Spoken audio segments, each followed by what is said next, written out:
I'm not out on Bills. No. I'm not out on the Bills because of who they lost to. I actually thought they looked pretty good against Philadelphia Eagles when they could have looked much worse. Now, the Heartbreak Bills are a real thing this season. They're 6-6 right now, okay? 500, not great. Gotta go. 4 of those games, though, 4 of those games, we actually have a graphic that was made for it. 4 of these games, certainly Bills fans thought they won. How about week 1? They were up 13-6 with 4:59 left in the game. Remember, Aaron Rodgers got hurt 4 games in? Oh, yeah. They end up losing that thing 22-16 in overtime. Ooh. Week 7 against the New England Patriots, who we just heard are celebrating being terrible.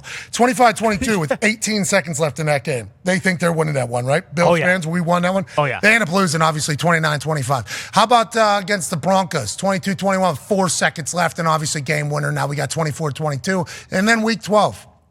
34-31, 2:41 left.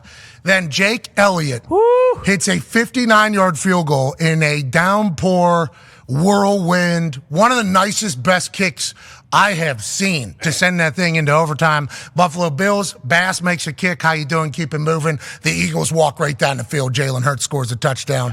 They win again. Josh Allen now 0-6 in overtime games. That's tough. Ooh. That's not good. No. But the Bills could seemingly, if you look at that, the ball bounces a couple different directions. Oh, yeah. They could be 10-2. Oh, yeah. And it'd be a whole different conversation. Instead, 6-6. What are they? We don't know. Can they still dance at the end? Maybe. Love the Eagles. This is from John Millar at John Mills 3211. Hashtag I don't want to overreact, but Sean McDermott should be fired at the end of the season. Whoa. 2-6 in one-score games this season and 8-15 in one-score games over the last 3 seasons. He can't handle the pressure in close games. Hashtag Bills Mafia. I'll tell you what, when I was watching the game and they were showing McDermott and they were beating the Eagles, I was like, okay, this is good coaching by McDermott doing this. Then they end up losing the game, and it's like nobody ever talks about McDermott. No. McDermott never really gets talked about. Exactly. I think it's because of the hype and what they're supposed to do, and then Josh Allen eats a lot of the blame because he'll make a decision that makes you go like, what, why are you doing that? There's some drama normally.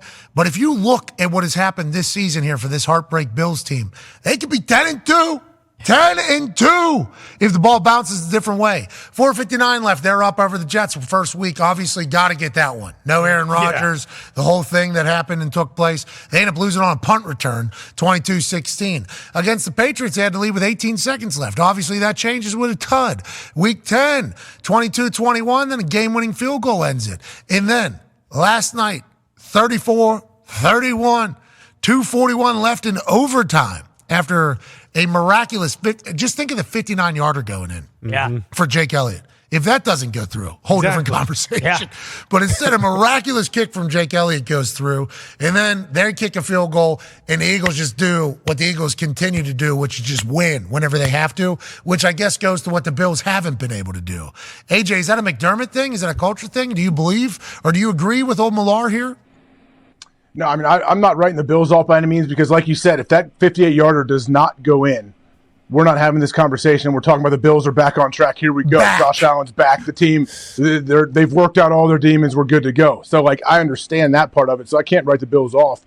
But something is weird there. At times it does feel like there's just – I don't know what it is. I'm sure they can't put their finger on it either. But, man, it's a unique situation. But I still think they're all right. What a fucking kick. Unreal. How do you make this? The double false starts by Kelsey too. What's that about? Why are they calling that now? Yeah, I don't know. Kelsey, well, the one he did. Yeah, is the one he did. The other one, I was like, isn't that? I need to see it compared to I need to compare it to all his other snaps. Like, does he ever show little bits of that? The other one, I think they're going to call. He even knew. Yeah, I he think flinched. oh shit, shouldn't have done that. The other one though, certainly interesting. And Jake Elliott making up for the team, by the way. Yeah.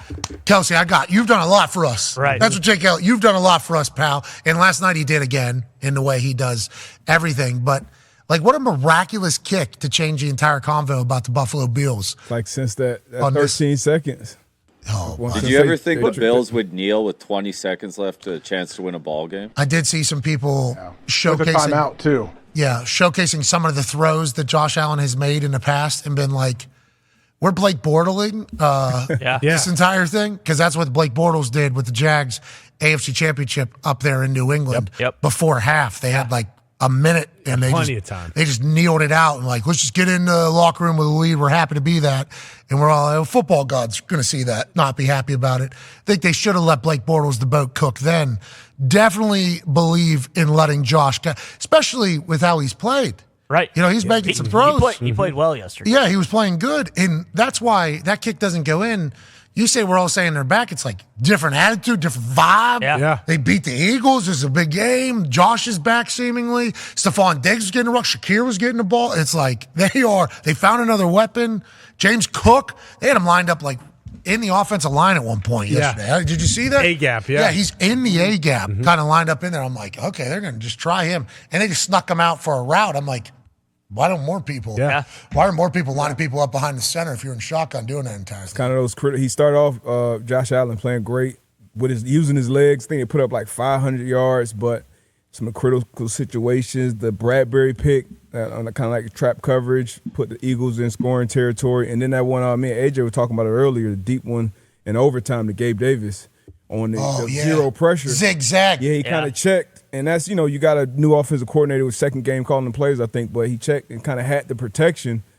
Gabe goes out, he throws it in. I mean, Gabe, I think, runs the route that's called because Diggs run out, Gabe runs a deep out, and it's combo coverage. So if you run 2 outs or 2 ins, one of the DBs is going to be a bad leverage. And if he had time, in my opinion, to throw the ball to the back corner, and it's a wide open touchdown if he makes that throw. I don't think Gabe has the time or really should have adjusted in that situation right there. I think that was on Josh. Yeah, everybody kind of had the same reaction to that. I'll be excited to hear if they address it, what happened there from inside the but maybe with the way this season has gone. Yeah, right. There'd be drama if they did, and maybe they will.